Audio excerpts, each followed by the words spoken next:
Today, a critical breakout.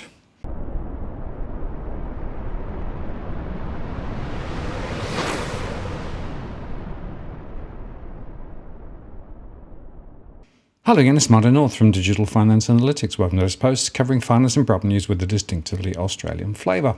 Some investors have worried that the Fed could tip the economy into recession should it become too aggressive in raising its benchmark interest rates in an effort to battle rising prices.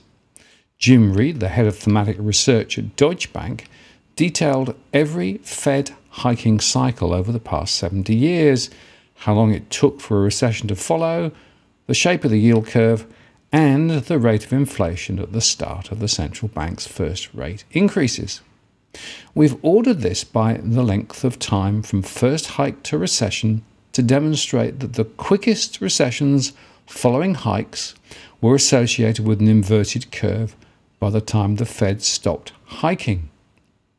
Now, I covered this already in my post last week, but now Reid has followed up with another insight, namely that yields on the 10-year Treasury note have spiked through the top line of a downward trend channel tracing back to the mid-1980s, with surging inflation and the Federal Reserve's reaction to it sparking questions over whether the long-term trend will imminently end.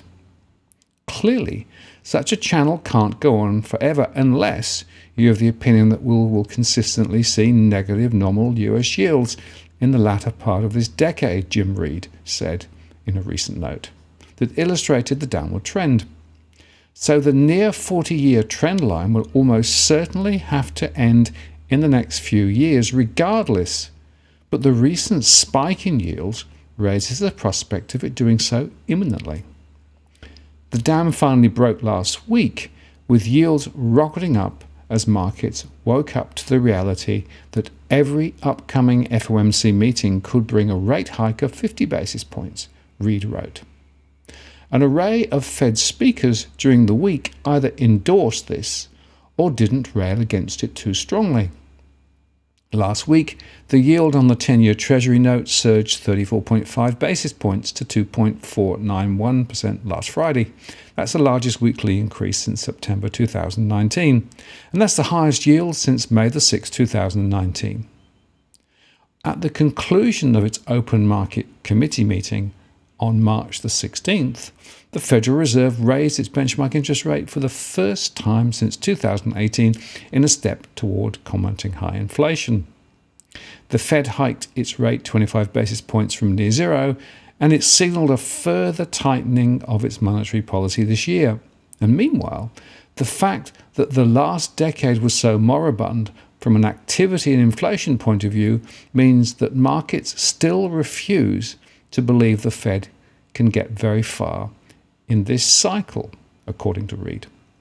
If the post-global financial crisis cycle could be erased from people's memory banks, then markets might be pricing in 300 to 400 basis points of hikes this year, rather than around 240 basis points that are priced in now, Reid wrote.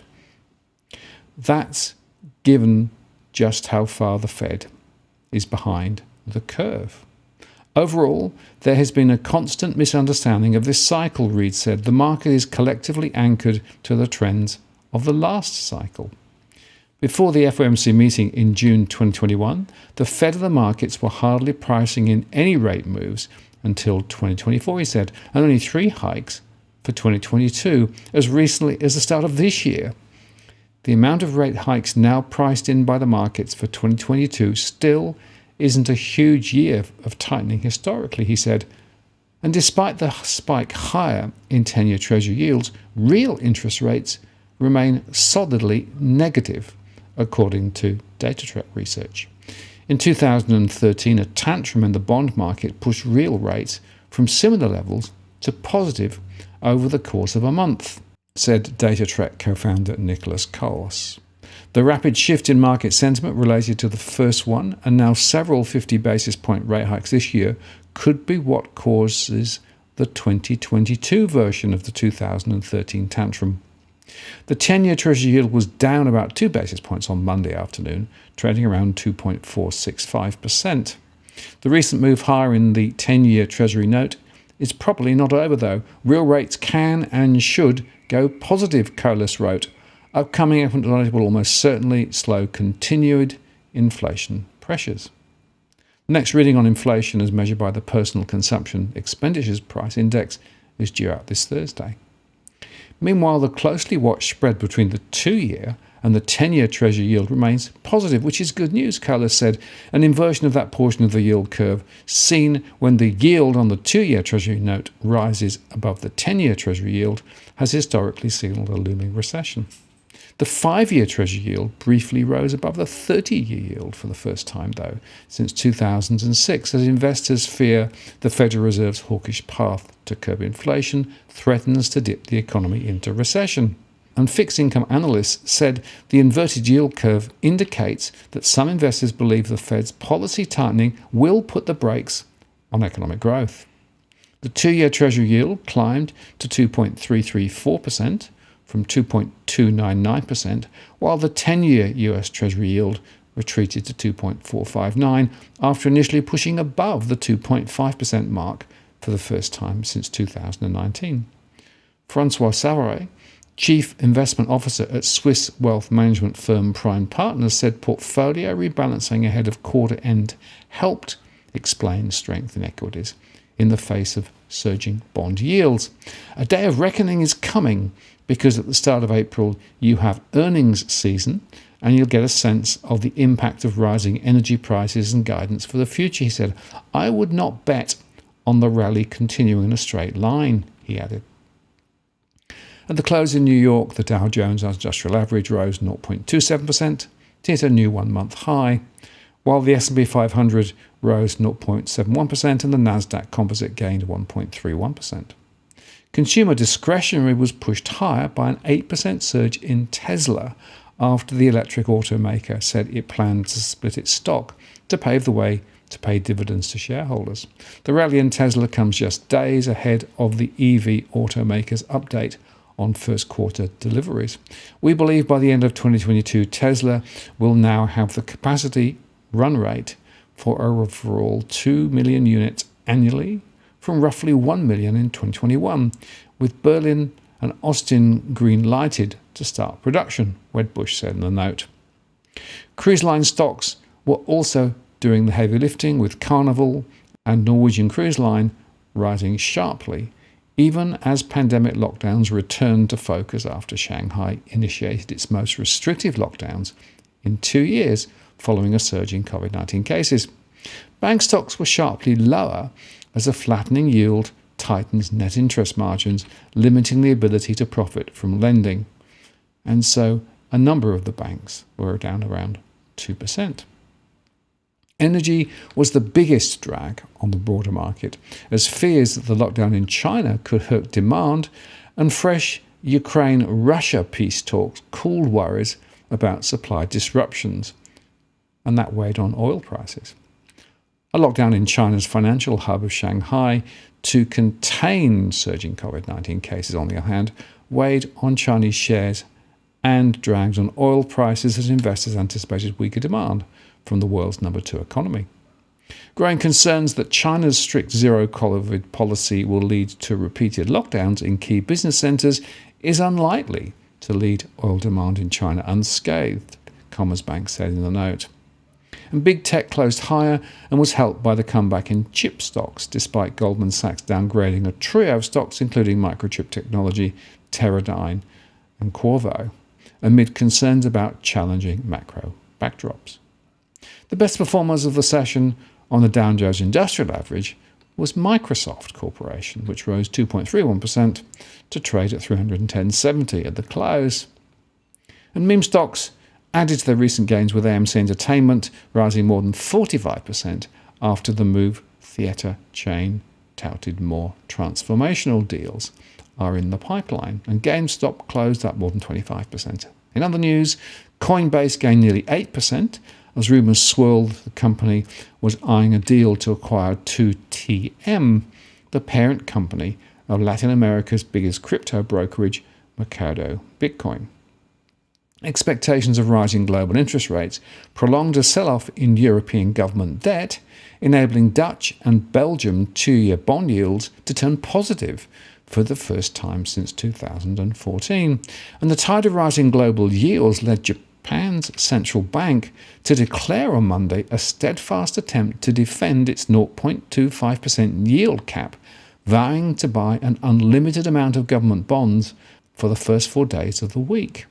The announcement sent the yen reeling to a 6th-year low. At one point, unlike other major economies that are battling surging price pressures, inflation in Japan remains well below its 2% target. And in the currency market, the Japanese yen shed 1.4% versus the dollar to 123.87, while skidding as much as 2.5% at one point to notch its biggest one-day drop since March 2020. Japan should intervene in the currency market or raise rates to defend the yen if it weakens beyond 130 to the dollar, the country's former top currency diplomat, Yasuga Shibakara, said. Eurozone bonds continued their move into positive yield territory, while money market pricing suggested investors were now anticipating 60 basis points worth of rate hikes from the European Central Bank by the end of the year, compared with 50 basis points last week. And British 10-year bond yields hit their highest level in 6 years. Swiss 10-year yields and Australian 3-year bond yields rose to their highest levels since 2014. And in the commodity markets, gold softened to $1,931 an ounce, down about 1.35%, and US crude fell a significant 9.14% to $103.49, while Brent also dropped. So the thematic that's coming through very strongly is higher interest rates is going to have a dampening effect on economic activity, and a recession risk is looming considerably. Now, how quickly this all plays out and what the implications are, of course, is hard to say, but it does, to me, underscore the significant risks in the markets at the moment, who are not necessarily fully pricing in these downside risks that are clearly just over the horizon. Once again, the markets may be rather short-term in their views, but the more strategic view, particularly of bond yields, is that pressures are on, and if that is the case, then a recession may indeed follow later. And just a quick reminder that if you'd like to discuss the current dynamics in the markets further, you can join us tonight at 8 p.m. Sydney time in my live show with Damien Klassen, the head of investments at Nucleus Wealth, and also the Walk the World funds. Now, if you're buying your home in Sydney's contentious market, you don't need to stand alone. This is the time you need to have Edwin Almeida from Ribbon Property Consultants standing alongside you. Buying a property is both challenging and adversarial. The vendor has a professional on their side. Emotions run high, price discovery and price transparency are hard to find, and then there's the wasted time and financial investments that you make. Edwin understands your needs, so why not engage a licensed professional to stand alongside you? With RPC, you know you have experience, knowledge, and master negotiators looking after your best interests. So shoot Ribbon an email at info@ribbonproperty.com.au, and if you use the promo code DFAWTW/Martin, you can get a 10% discount offer. I'm Martin North from Digital Finance Analytics. Many thanks for watching, and I'll see you again next time.